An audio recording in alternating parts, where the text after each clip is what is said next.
Est-ce que Madame Lisée est là? Alors elle a une tâche très difficile parce que j'ai peur qu'on t'ait enlevé l'herbe sous le pied. Mais ça fait rien, je sais que tu vas...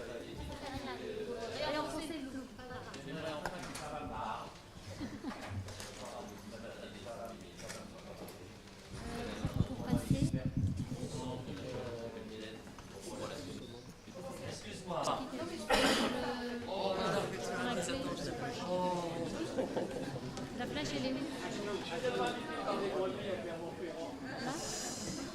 Ah non, non. Elle est où la flèche? Elle est là, non? Soit je la vois pas. Non, non, non, mais pour montrer. Ah voilà. Ouais, oui. Bon alors bonjour tout le monde. Merci à Richard d'avoir invité sa plus fidèle et plus ancienne collaboratrice, pour pas dire la plus vieille, mais bon. Et donc, moi, je dois faire le rationnel dans le choix des techniques. Bon, c'est vrai qu'il y a déjà beaucoup de choses qui ont été dites, donc ça va être un petit peu répétition, mais qui dit répétition dit que ça rentre dans la mémoire, donc c'est parfait. Alors, bien sûr, la meilleure voie d'abord, c'est celle qui est la moins morbide, celle que vous apprendrez le plus facilement, celle qui est la plus efficace, mais on verra que la définition de l'efficacité varie avec le temps. Et puis, qui est la plus durable, avec moins de récidives, vous ne reverrez pas vos patientes. Tout en sachant que la récidive anatomique n'est pas corrélée à l'échec fonctionnel, et on verra que finalement, toutes les techniques vont donner presque le même résultat fonctionnel, ce qui est quand même très fâcheux. Alors, vous devez répondre à deux choses. Quel choix? Prothèse ou pas prothèse? Si vous faites une prothèse, soit par voie cœlioscopique, je dirais que c'est la prothèse bien aimée, ou par voie vaginale, la prothèse plutôt mal aimée dans les sondages un peu. Et puis sinon, une voie vaginale autologue. Et vous pourrez à ce moment-là aussi discuter vos différentes techniques, du type de prothèse, la colle, le fil, les agrafes, ancrage, pas ancrage, 1, 2, 3 bras, fil résorbable, fil non résorbable. Enfin, vous avez l'embarras du choix. Deuxième question. Faut-il faire un traitement à la carte? C'est-à-dire, vous voyez une dame avec une lésion isolée, vous allez ne traiter que cette lésion, mais ça va peut-être être trop peu. Mais pour qui? C'est parce que, est-ce que votre examen n'est pas bon? Ou est-ce qu'il n'y avait rien et puis elle a fait une récidive sur l'étage non traité? Ou est-ce que vous allez faire systématiquement un traitement des 3 étages, traitant les lésions que vous voyez, mais aussi les lésions latentes? Et sûrement, vous allez surtraiter certaines personnes, et puis peut-être sous-traiter certaines personnes. Et puis deuxième et troisième question, mais qu'on n'abordera pas, parce que ça fait vraiment trop de choses. S'il y a une incontinence urinaire d'effort, patente, masquée, ou même pas d'incontinence urinaire d'effort, qu'est-ce que vous faites pour la continence de cette femme? Et puis, est-ce que vous allez faire une hystérectomie ou pas d'hystérectomie? Alors, je vous disais que le résultat anatomique, il a varié avec le temps. Nos anciens, ils ne regardaient finalement que le résultat anatomique, avec donc un prolapsus qui ne devait pas dépasser le stade 1. Et puis, on s'est aperçu que finalement, si on ne prenait que ça, les résultats étaient tellement catastrophiques qu'il fallait contourner le problème. Donc, on s'est dit qu'on allait prendre le prolapsus qui atteignait l'hymen. C'était pas stupide, puisqu'on sait que les troubles fonctionnels débutent quand le prolapsus dépasse l'hymen. Et puis, on y a mis forcément une certaine morbidité pour les patientes qui sont le taux de réintervention, parce que vous les avez opérées une fois, s'il faut les réopérer, elles ne sont pas forcément contentes, ou si elles doivent mettre un PCR, elles ne sont pas non plus forcément contentes. Et puis, on y a associé la sensation de boule vaginale, qui donc en général est corrélée avec le prolapsus à l'hymen. Et donc, on a des nouveaux scores composites qui sont dans toutes les publications et qui sont un peu interpellantes, je dirais. Bien entendu, il y a les effets indésirables et le coût dans notre société, puisque vous avez nos tutelles qui veulent qu'on ne coûte pas cher. Alors, ça, on en a un petit peu parlé. Si vous faites la voie vaginale, vous pouvez faire ce que vous voulez. C'est vraiment un menu à la carte. Vous pouvez mettre une prothèse, 2 prothèses, pas de prothèse, un petit peu de ce que vous voulez. Et donc, c'est vraiment en fonction des anomalies de la patiente. Encore à l'heure actuelle, la promotofixation, c'est plutôt un traitement global. Pour tout le monde, c'est le même menu, 2 prothèses. Alors, on peut discuter de la prothèse postérieure, mais pour l'instant, en France, c'est 2 prothèses. Alors, le rationnel pour choisir tout ça, il y a plein de choses. En fait, c'est pluriel. Et donc, vous allez essayer de vous faire une idée sur ce qui est le plus important pour la femme, c'est-à-dire le désir de la femme, son âge et ses facteurs des risques, pour commencer. Alors, le désir de la femme, c'est fondamental. Ce n'est pas simplement qu'elle vous raconte ce qui la gêne, il faut qu'elle vous dise ce qu'elle attend de votre intervention et ce qui va la désespérer si ça n'arrive pas. C'est-à-dire ce qui la désespère, en général, ce n'est pas la récidive anatomique, c'est plutôt ou la complication ou les symptomatologies de novo qu'elle ne connaissait pas avant. Ça, en général, c'est très mal vécu. Vous pouvez lui dire que, grosso modo, il y aura 13% de réintervention dans les 5 ans. Et donc, il faut que ce soit une décision partagée et que vous ayez bien expliqué à la patiente de quoi il en était. L'âge, bien sûr, c'est un facteur déterminant sur la durée de la réparation. Ça, je vous ai mis un truc un peu classicos, promotofixation chez les femmes grossièrement préménopausées, post-ménopause, une place bien sûr pour la promotofixation, peut-être pour la voie vaginale prothétique. Et puis, chez les patientes un peu plus âgées, la voie vaginale, sans prothèse. D'abord, est-ce qu'on peut opérer les femmes très âgées? Eh bien oui. Vous voyez qu'il y a une étude là de Joukadar qui a opéré des patientes avant 70 ans et après 70 ans. Chez les patientes de plus de 70 ans, il y avait plus de stade 4 et des comorbidités plus importantes, mais finalement, il n'y a pas plus de complications péropératoires ou post-opératoires, en dehors des complications d'Indo 2 qui sont en fait liées aux comorbidités de la patiente. Il n'y a pas plus de complications sévères et la durée d'hospitalisation est un peu allongée, mais franchement, c'est très abordable puisqu'elle n'est que de 24 heures. Et quant aux résultats fonctionnels, eh ben, ces patientes âgées sont aussi contentes que les patientes toutes jeunes. Alors, est-ce qu'on peut pousser la promotofixation? Moi, je vous avais dit, classiquement, c'est 50-55 ans. Est-ce qu'on peut la faire vers 70-75 ans? Bah, écoutez, pas de problème. Ça a le même taux de complications, même taux de succès, même taux de réintervention. C'est une étude de Xavier Defieux de 2016. Et ce qui a fait dire dans les recommandations de groupes français que finalement, le gold standard, c'était la promotofixation chez la femme dont l'âge physiologique autorise cette chirurgie, ce d'autant qu'elle a le souhait de garder une activité sexuelle. Donc on pourrait se dire qu'on s'arrête là, c'est ce que nous a dit un petit peu le docteur Estrade tout à l'heure, c'est que la promotofixation, finalement, elle allait régler quasiment tout. Est-ce que pour la mèche vaginale, on peut avancer ou retarder? Avancer, je pense que c'est une très mauvaise idée, parce qu'il y a quand même des recommandations, il y a un respect de la sexualité, et donc se lancer dans une prothèse par voie vaginale avant 55 ans, c'est vraiment s'exposer à des complications judiciaires, si jamais ça ne se passe mal.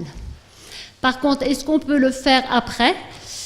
Moi, je trouve que je ne vois pas tellement pourquoi il y aurait de contre-indication, à moins que le vagin soit totalement atrophique. Mais chez une patiente un peu âgée, si vous mettez une prothèse vaginale pour une cystocèle, ça diminue le temps opératoire, ça diminue le saignement. Et moi, je trouve que ce n'est pas une mauvaise solution. C'est un avis personnel. Alors, bien sûr, on aura envie de mettre des prothèses si les patientes ont une probabilité de récidive importante. De récidives, c'est lesquelles? C'est essentiellement les récidives antérieures et moyennes. Il n'y a pas trop de récidives postérieures par la voie vaginale. Et donc, ces patientes devraient bénéficier d'une prothèse, soit par célioscopie, soit par voie vaginale.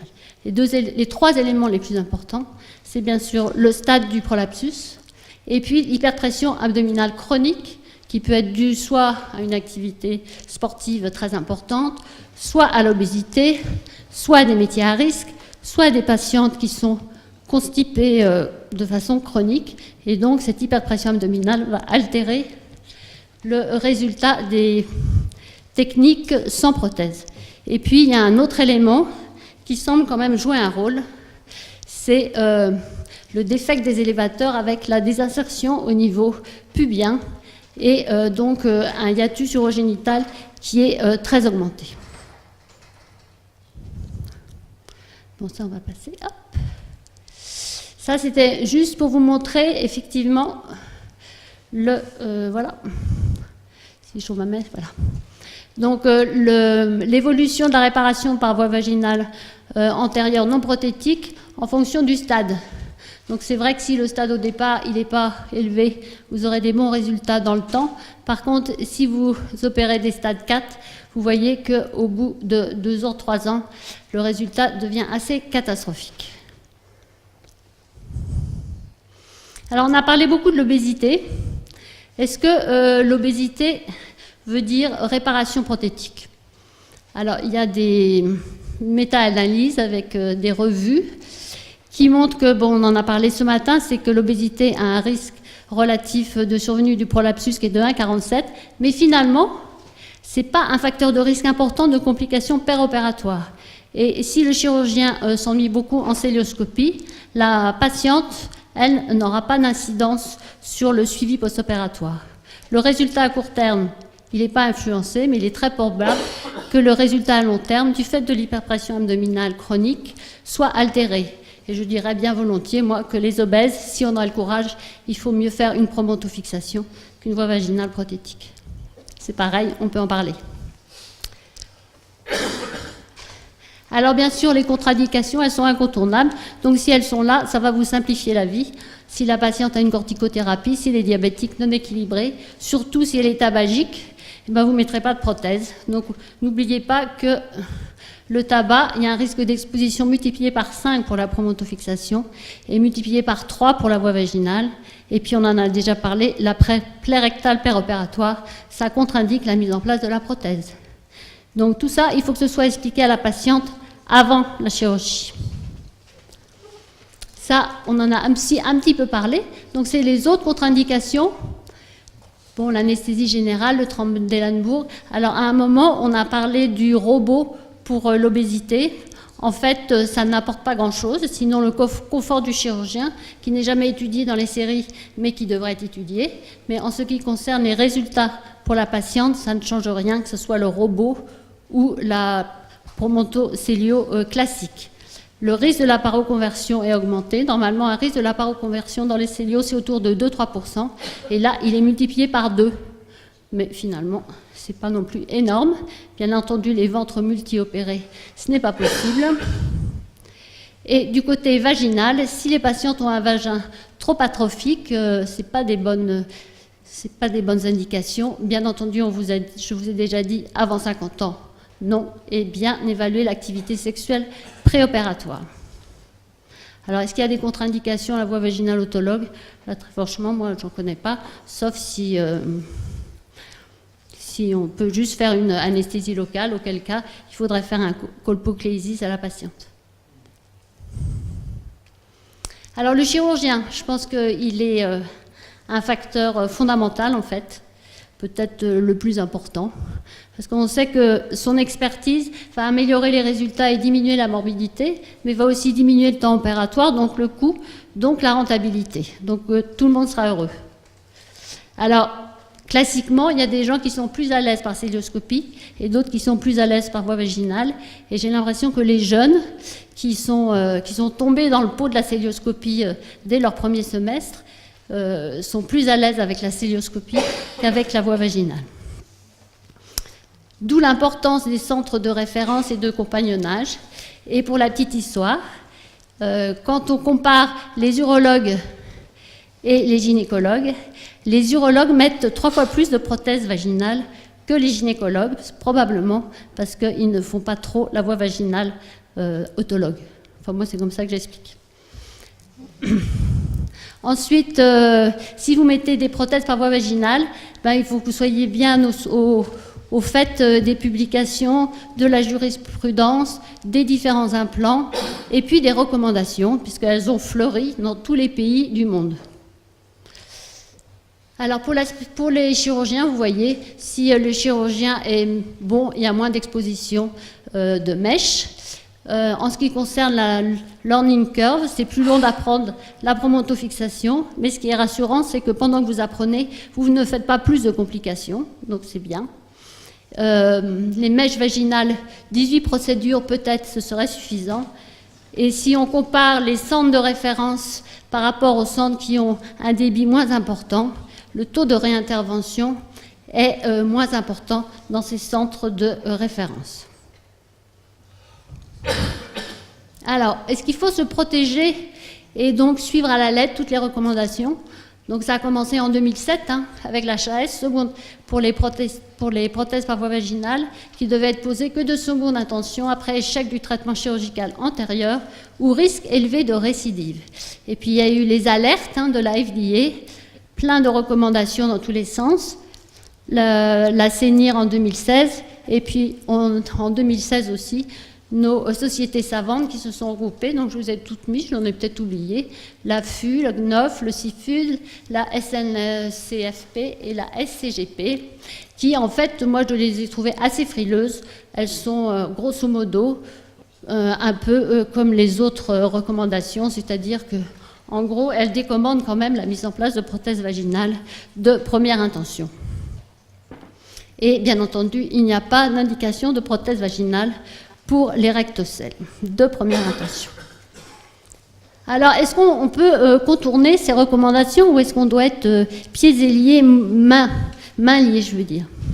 Alors, déjà, les méta-analyses, on peut faire quelques critiques. Ce sont des additions de séries de faibles effectifs, de suivi court, avec des techniques... il n'y en a pas une qui soit pareille pour la voie vaginale. Il y a dans l'essai multicentrique de Prospect, il y a un Fairclough là, qui a envoyé un questionnaire à 56 des 62 chirurgiens qui faisaient partie de cet essai multicentrique. Il n'y en a pas un qui fait la même technique. C'est-à-dire que la dissection du fascia, ce n'est pas la même. La mise en place de la prothèse, ce n'est pas au même endroit dans le fascia. Donc, on compare des poireaux, des tomates, enfin ce que vous voulez. Ensuite, dans les résultats, d'abord c'est des résultats à court terme, et avec ces scores composites et le résultat fonctionnel qui est mis en avant, ce qui est normal, du coup tous les résultats sont finalement assez superposables. Et en ce qui concerne enfin les complications liées spécifiques aux prothèses qui existent, il faut quand même avoir un peu d'espoir avec donc les prothèses de troisième génération, beaucoup plus légères, avec un taux d'exposition a priori diminué, des douleurs et des dyspareunies qui ont un taux grosso modo de 5%. Et dans l'essai Prosper, et donc compare la promontofixation pour cystocèle de grade 3 ou la prothèse par voie vaginale, le taux d'exposition à 12 mois est de 3,1%. Et je vous rappelle que les taux d'exposition pour les promontofixations, elles sont autour de 2,5%. Donc finalement, l'écart s'amenuise. Les lésions anatomiques. Alors là, je pense que s'il faut être systématique, en cas de cystocèle, il faut traiter le fascia vésico-vaginal, mais aussi fixer l'utérus, car sinon, il y aura plus de récidives, parce que dans les gros cystocèles, il y a 90% de chances pour que vous ayez également une hystéroptose. Donc, promontofixation, je vous ai mis là, voilà. Ah, ben non. Alors, attendez, hop. Ah, mais c'est quoi ces trucs-là? Promontofixation. Donc ça, c'est l'intervention de Paul que vient de vous montrer Renaud de Terrac, ou la colpographie avec fixation des utérosacrés ou spinofixation. Bon, écoutez, je le laisse parce que ça passe comme ça directement. Ça, c'est les... je crois que j'avais enlevé celle-là, on passe à l'autre, parce que ça en fait trop. Voilà. Donc si on vous met les revues et méta-analyses, en particulier la Cochrane. Donc si on prend comme technique de référence pour la cystocèle la voie vaginale prothétique, on voit que les prothèses de deuxième génération ont une supériorité nette pour le résultat sur, sur les symptômes subjectifs et les résultats anatomiques, mais que ça augmente le risque de réopération sur les tâches traitées, sur le risque de pop de novo et sur le risque de... Oh non, je me suis trompée. Bon. C'est-à-dire que la prothèse est mieux pour les résultats anatomiques et subjectifs, il y a moins de réopération sur les tâches traitées, mais il y a plus de pop de novo et plus de réintervention pour pop, pour IUE et complications de prothèse. Et si vous prenez sur la gauche la promontofixation qui est comparée à la voie vaginale prothétique, j'ose plus prendre la truc parce qu'à chaque fois ça sort. Voilà. Donc prothèse antérieure et fixation apicale. Vous voyez que le taux de succès n'est pas significativement différent dans l'essai Prosper, mais que comme dans les études américaines, le taux de réintervention qui associe réintervention pour POP, IUE ou complications de prothèse est plus important dans la voie vaginale prothétique puisqu'elle est évaluée à 10,9% et qu'à 4,7% pour la promontofixation. Et puis là, je vous avais mis l'étude de Gutmann, mais on vient d'en parler, donc je passe. En ce qui concerne les tâches postérieures, ça je pense que vous avez bien compris, la réparation du fascia par plicature est meilleure que la réparation du défect isolé et que la réparation prothétique n'a pas de raison d'être car elle n'a pas de meilleurs résultats et qu'elle augmente le POP antérieur des novos.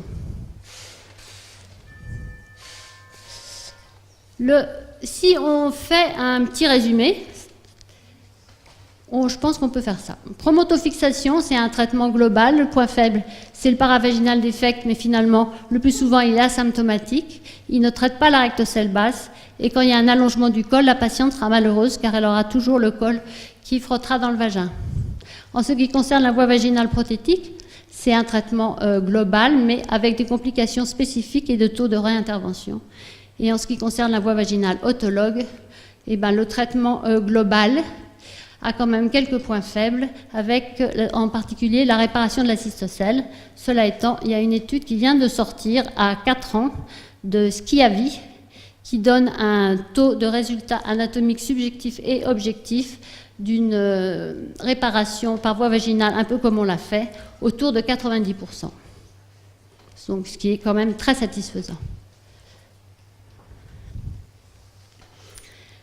Quels sont les avantages et les inconvénients de la prothèse par la paroscopie ou par voie vaginale? Bien sûr, la paroscopie, la qualité de la vision, une technique codifiée, un follow-up qui est de plus de 10 ans, une conservation de la perméabilité vaginale, qui traite tous les cas de figure, mais elle est longue, elle est invasive, elle est coûteuse. Il y a quand même des complications graves, qui sont les spondylodystites, les hémorragies, et les taux d'exposition qui donc est évalué à 2,5%, mais certaines études montent jusqu'à 10% à 7 ans.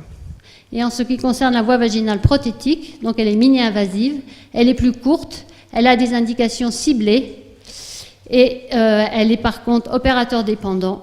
Le follow-up pour l'instant est court, la prothèse idéale peut être la 3e génération, les complications graves sont autour de 2,6%, et les complications spécifiques, c'est les érosions et les rétractions. Alors, je finis avec les symptômes fonctionnels. Alors, est-ce qu'on peut s'aider des symptômes fonctionnels? Non. Les symptômes fonctionnels ne vont pas vous aider pour choisir entre voie célioscopique, voie vaginale ou autologue, pour la bonne raison que l'amélioration fonctionnelle n'est pas significativement différente, que vous compariez promonto-célio, promonto-laparo, promonto-robot assisté, voie vaginale autologue ou voie vaginale prothétique pour le traitement de la cystocèle, promontofixation et voie vaginale, promontofixation et voie vaginale prothétique dans l'essai Prosper. Donc, on peut dire que le traitement chirurgical améliore la qualité de vie et les scores de symptômes, ce que vous pouvez quand même dire aux patientes avant de les opérer. C'est quand même assez satisfaisant. Les troubles urinaires ne sont pas non plus sélectifs. Il n'y a pas l'incontinence urinaire des novos n'est pas vraiment différente, peut-être un peu plus avec les prothèses vaginales. Quant à l'hyperactivité vésicale, il n'y a aucune étude qui compare le résultat avec la technique. La sexualité, ça je pense que c'est un facteur extrêmement important. Bien que finalement les études soient assez rassurantes. Quand vous comparez prothèse vaginale et voie vaginale autologue, le taux de dysparonie des novos n'est pas différent. Il y a une amélioration de la fonction sexuelle. Quand vous comparez promontofixation et voie vaginale autologue, il y a une préférence pour la promontofixation Et quand vous comparez également promontofixation et voie vaginale prothétique, il y a également une petite préférence pour la promontofixation. Ce qui veut dire que la promontofixation est une option valide pour les femmes sexuellement actives, mais qu'il n'y a aucune technique sans risque et que de toute façon, il faut informer les patients. Alors, il y a quelques types de prolapsus qui demandent des stratégies particulières. Le périnée descendant, le prolapsus rectal ou le prolapsus interne, et le syndrome d'obstruction distale. Est-ce qu'il faut opérer ces patientes? Oui, si elles sont symptomatiques. Est-ce qu'il va y avoir une modification de la voie d'abord? A priori, oui. Si la femme est jeune, ça sera une voie laparoscopique plus ou moins robotisée. Et par contre, si la femme est âgée, ça sera une voie périnéale associée à une voie vaginale.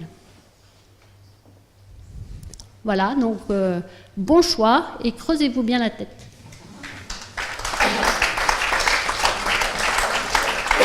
Alors, on donne directement la parole à la salle. C'est vous qui avez la parole pour poser la question à ceux qui sont là. On va faire comme ça, parce que sinon on va y passer encore des heures, on est tous des experts. Qui veut poser des questions? Vas-y, je te donne le micro. Moi, j'ai une petite question. En cas d'échec de promontofixation, je pense que la priorité, c'est de savoir si ça a lâché au promontoire ou si c'est un problème dans l'espace intervésico-vaginal. Si c'est une cystocèle qui récidive en dessous de la plaque, là, on a tendance à dire qu'il faut mettre une prothèse par en bas pour corriger. Quid de la dissection? J'ai jamais fait ça, j'ai jamais vu ça. Enfin, il y a un moment où on doit retomber sur notre plaque... Et ça colle, il faut s'arrêter où? Est-ce qu'on fait une fixation dans les sacro-épineux ou pas? Votre expérience. On opère des quantités, hein. Il y a aussi des femmes qui nous sont adressées qui ont parfois eu 3 promontofixations d'affilée avant qu'on nous les envoie pour essayer une voie vaginale. Donc je crois que ce qu'il faut retenir, c'est qu'il y a différentes voies d'abord et heureusement, et qu'il faut être capable de garder dans les équipes les possibilités des différentes voies d'abord, parce qu'on est bien content d'utiliser l'une quand l'autre a échoué. Non, c'est pas du tout compliqué. En fait, quand il y a une récidive de prolapsus, l'avantage, c'est qu'il y a à nouveau une dissection facile des tissus, il y a une récidive locale qui fait que la dissection est assez aisée, et je suis même jamais retombé sur une prothèse de promonto dans les échecs de promonto, et j'ai jamais rencontré plus de difficultés dans les dissections du moment qu'il y a une récidive significative. Parce que en fait, les tissus sont à nouveau complètement relâchés et c'est facile. Après un échec de promonto, si c'est encore une patiente de 35 ans ou de moins de 50 ans, je vais quand même avoir tendance plutôt à aller retourner faire une promontofixation. Hein. Ça dépend de l'âge, je pense, hein, quand même. Ensuite, c'est quand même souvent un peu plus tardif. Il y a quand même souvent, en moyenne, le délai, il est entre 7 et 10 ans hein, avec les récidives de promonto, sauf dans les récidives très précoces où il y a un fil qui casse. Renaud, je crois avant de donner la parole à Renaud, je crois que si vous voulez, il faut distinguer dans les récidives ce qu'on appelle les récidives par faute technique, c'est-à-dire parce que ça a été mal fait. Donc ça, vous pouvez faire ce que vous voulez. Si ça a été mal fait, c'est que ce gars ne savait pas faire, ça peut arriver. Il y a les récidives qu'on appelle, nous, par faute tactique. Et ça, c'est la discussion qu'on a sur une rectocèle après une promontofixation bien faite parce qu'il n'y avait pas de prothèse postérieure. Et puis il y a ce dont vous parlez, c'est-à-dire, c'est ce que dit Michel, c'est en général 5 ans, 6 ans, 7 ans, voire 10 ans après, c'est des récidives parce que ça a glissé. Et là, je donne la parole à Renaud, parce que je crois que quand il y a une promonto qui a glissé, ou même une voie vaginale qui a glissé, on peut faire ce qu'on veut. Sur les récidives après promonto, il y a 2 cas de figure. Il y a la récidive postérieure sous la prothèse postérieure. Ça, on voit ça régulièrement. Et dans ces cas-là, c'est souvent des prothèses postérieures qui sont soit rétractées, soit qui n'ont pas été descendues assez bas.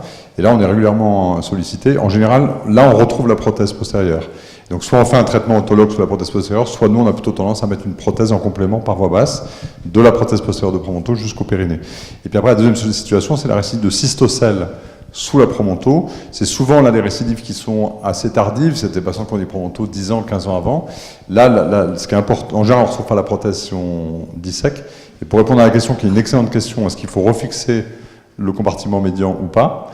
Ça dépend si le compartiment médian descend. Donc là, il faut bien les examiner en tractant avec une pince, en les examinant debout, en tractant avec une pince de body sur le compartiment apical. Si c'est une récidive apicale et antérieure, il faut remettre une prothèse et fixer au sacro-épineux. Là où on est plus embêté, c'est quand c'est une récidive qui est avec un apex qui est bien fixé. Et là, on n'a plus tellement de prothèses aujourd'hui qui ne se fixent pas au ligament sacro-épineux. Donc à la limite, c'était vraiment l'excellente indication des prothèses transobturatrices 4 bras qui se font plus trop maintenant. Et moi, je rebondirais sur l'intérêt de l'échographie, en fait. Et par contre, pour répondre à votre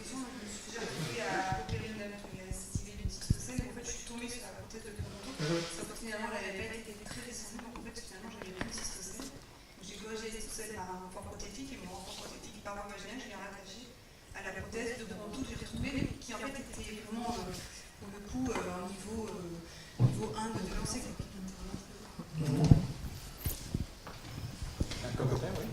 Non, je veux dire, la récidive, il ne faut pas oublier aussi les récidives médianes. Les récidives de promonto sur hypercorrection, trop de traction, de temps en temps, ça peut entraîner un. C'est pas une récidive, ça, c'est un échec. C'est un échec, mais Mais une récidive, parce c'est pas qu'on peut avoir donc il faut bien examiner les patients, essayer de voir si on traite un petit peu sur le col, si vous êtes fixé ou pas, parce que là, vous pouvez risquer de partir sur une intervention de promonto, vous essayez de retendre, tout est tendu, même trop. Et en fait, le geste qui peut sauver la patiente, c'est de faire une réaction en basse, ce qui ne va pas non plus la protéger pour plus tard. Enfin, en tout cas. Autre question? Oui. Donc en fait, il y a deux questions. D'abord, que j'ai l'impression qu'on n'a pas répondu à la question est-ce qu'on traite l'étage postérieur s'il n'y a pas de rectocèle? Donc il y avait toujours des questions, mais en pratique, qu'est-ce qu'on fait? S'il y a juste une cystocèle, quel que soit le grade, est-ce qu'on traite que l'antérieur et on laisse tranquille l'étage postérieur?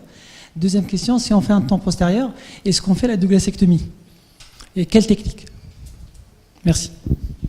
Alors, donc les deux questions, c'est une ou deux bandelettes par voie haute, j'imagine. Oui, par la promonto classique, en célescopie. Je crois que là, l'examen clinique est fondamental, parce que si vraiment il n'y a aucun élément de rectocèle à l'examen clinique bien fait, c'est purement antérieur. Aujourd'hui, la tendance est de mettre le moins de matériel possible et de faire que la plaque antérieure. Moi, c'est une tendance que je ne partage pas, parce que le périnée, c'est un système global, on l'a beaucoup vu aujourd'hui, et qu'on sait que beaucoup de ces dames risquent de développer derrière, surtout si on n'a pas pris en charge la synchronisme et toutes les problèmes de constipation, un rectocèle derrière. Donc, moi j'aurais tendance à mettre les deux plaques, mais c'est vrai que dans les cas où vraiment il n'y a aucun rectocèle examen clinique, on n'en met qu'une. Parce qu'il sera toujours facile d'aller en mettre une seconde, et surtout par voie basse, on peut rattraper le rectocèle sans aucune difficulté, on l'a vu aujourd'hui. On ne mettra pas de plaque en deuxième intention, on fera une cure de rectocèle par voie vaginale dans ces cas-là. Absolument. Donc, en fait, tu as deux solutions. Si vous voulez, le problème là, c'est que si vous voulez, on fait une masterclass qui dure une demi-journée, parce qu'il y a deux mots-clés sur la paroi postérieure. Il y a ce qu'on appelle l'équilibre antéro-postérieur, et on a un peu changé nos tendances, puisque d'abord on tire moins, et l'équilibre de la paroi est différent, puisqu'on ne fait plus de Burch. C'est une première réflexion, donc on a moins modifié que nos techniques actuelles l'équilibre antéro-postérieur. Et la deuxième chose, c'est ce que connaît très bien aussi Renaud de Terrac, c'est ce qu'on appelle l'effet rechappage. Et ça, avec Delphine, on a des photos extraordinaires, c'est le coup du pneu. Quand vous renforcez un endroit, vous fragilisez à côté. Donc, si vous mettez une prothèse sur l'étage antérieur, ça va être l'objet de cet essai thérapeutique qui est en cours, qui va démarrer. Il est vraisemblable que la poussée abdominale qui continuera poussera sur un endroit qui sera le seul fragile, qui est celui qui n'a pas été prothétique. Et puis il y a une deuxième chose dont on ne parle pas ici, qu'on n'a jamais... Mais vous avez bien posé la question sur le Douglas, c'est le méga Douglas. Quand vous rentrez en promontofixation, que ce soit par l'aparotomie, par la paroscopie, quand vous mettez votre main dans le petit bassin, vous avez l'arceau des utérosacrés. Donc le problème est de savoir si votre paroi postérieure est verrouillée. Chez certaines patientes, c'est rare quand il y a des prolapsus, parce qu'il a, je ne sais plus qui l'a dit très bien, c'est-à-dire que quand on a une cystocèle, on a pratiquement toujours une hystéroptose, et quand on a une hystéroptose, on ne peut pas me dire que les utérosacrés ne sont pas relâchés. Donc à partir du moment où votre Douglas, c'est quand on opère, il est comme ça le Douglas. Alors évidemment, il n'y a pas de rectocèle, mais il est comme ça. Vous avez mis votre prothèse antérieure, qu'est-ce qui va se passer pendant 10 ans? Et à plus forte raison, je me tourne vers toi. Quand tu vas passer ta prothèse dans le ligament cardinal droit, et non pas comme le fait Michel Cosson, je crois, et en tous les cas, comme il s'appelle, Mandron, c'est-à-dire qu'il passe de chaque côté. On a des prolapsus. Pourquoi? Parce qu'on a mis le Douglas est grand, la prothèse antérieure de promontofixation est à droite, on ne met pas de prothèse postérieure. Qu'est-ce qui se passe? Les malades, on les voit quand on y voit bien après la rectocèle. Donc ma réflexion, si vous voulez, sur ça, c'est pour ça que moi je suis convaincu que si on ne ferme pas le Douglas, et on a fait quelques malades où on a fermé le Douglas, c'est-à-dire qu'on a picaturé le Douglas en disant il ne faut pas qu'il y ait poussé sur la paroi postérieure. C'est un problème de pousser sur des parois. Si vous en renforcez une, vous faites lâcher l'autre. Et ça, je crois que ce qui a été extraordinaire avec Bernard Jacquetin, Cosson et toute cette bande, on a tous trouvé la même chose, si vous voulez, avec des voies d'abord différentes, etc. Donc le raisonnement pour nous, il est là. Voilà. Oui, mais un commentaire, c'est que aussi si tu fais un geste sur l'appareil urinaire, parce qu'il n'y a pas de chirurgie d'incontinence qui ne rend pas d'ururie. Peut-être en pas.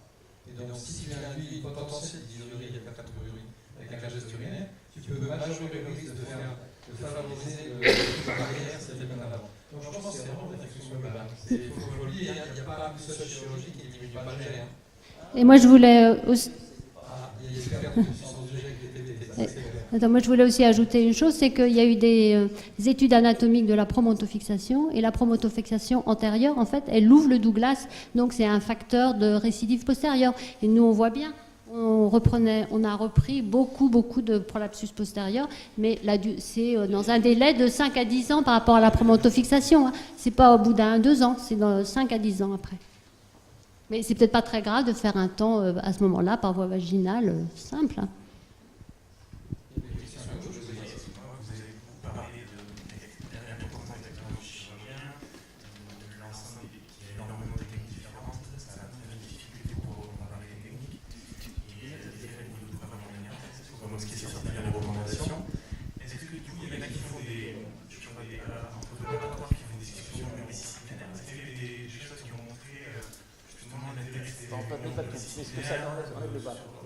Voilà. Ça, c'est très intéressant. Elle est où? C'est sa thèse. Elle a envoyé à vous tous, là, je ne sais pas qui a répondu ou pas, elle a envoyé 724 questionnaires. Malheureusement, je crois que peut-être qu'il a dit Fernandez. 210 réponses. Elle a posé la question, pendant votre internat, combien de fois vous avez participé comme aide opératoire à la voie vaginale, à la voie vaginale autologue, à la promontocélio, etc. Très très vite, on voit que les internes, ils voient pas mal, puisque en vert, c'est entre 10 et 50 fois, et en rouge, c'est plus de 50 fois, voilà. Non, pardon, en bleu, plus de 50 fois. Donc, vous voyez qu'en fait, les internes, ils voient beaucoup de promontocélio. Ils ne voient évidemment plus jamais de la parotomie, ça c'est clair, c'est fini. La colonne, là, on pourra l'enlever dans la thèse suivante.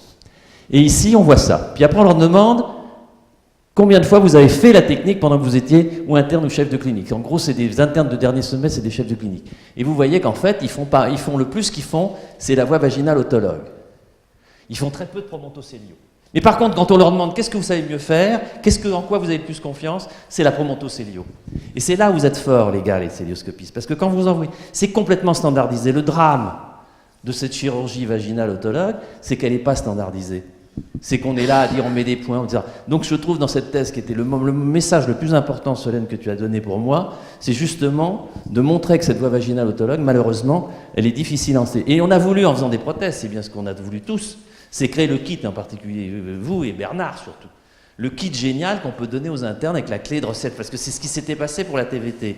Mais la voie vaginale reste difficile parce qu'on n'en fait pas souvent, et parce que comme vous le voyez, bien que vous en ayez fait plus pendant votre internat, vous savez, vous conduisez à la fin, c'est l'intervention que je maîtrise, enfin pas moins bien, mais c'est pas la mieux maîtrisée, puisque la mieux maîtrisée, c'est la promontofixation, alors que vous n'en avez pas fait quand vous étiez chef de clinique. C'est quand même un paradoxe extraordinaire, je trouve, de cette réflexion sur l'enseignement de cette chirurgie. On a fait au départ les techniques. La technique la moins standardisée, c'était la promonto, par rapport au WABAS. Oui, mais on a fait l'enquête avant. Parce que tu es un vieux. Mais c'est eux, ils sont ils voient de la promonto, ils voient de la toute la journée. Non, mais je crois que ça, c'est ça qui a changé. Bernard, tu n'es pas d'accord? Il est d'accord sur tout. Mais, oui, je suis d'accord sur ce que vous dites, évidemment. Alors, je voulais revenir sur Delphine assistée d'études prospect. Je ne sais pas si vous connaissez ces études prospect, c'est des études anglaises multicentrées, très lourdes, qui viennent de sortir.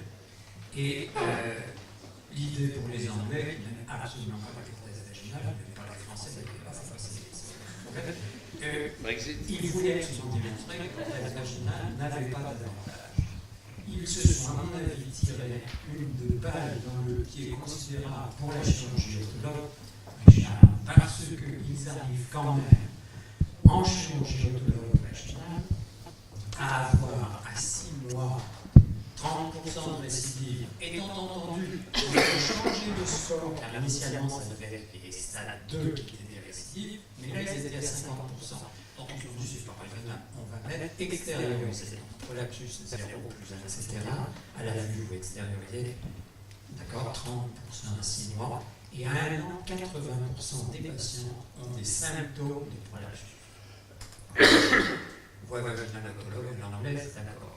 Mais ça prouve bien, et je rejoins cette histoire d'apprentissage, etc., la technique de réparation, je pense que bien faire une technique vaginale autologue, c'est plus difficile que mettre en place une prothèse vaginale.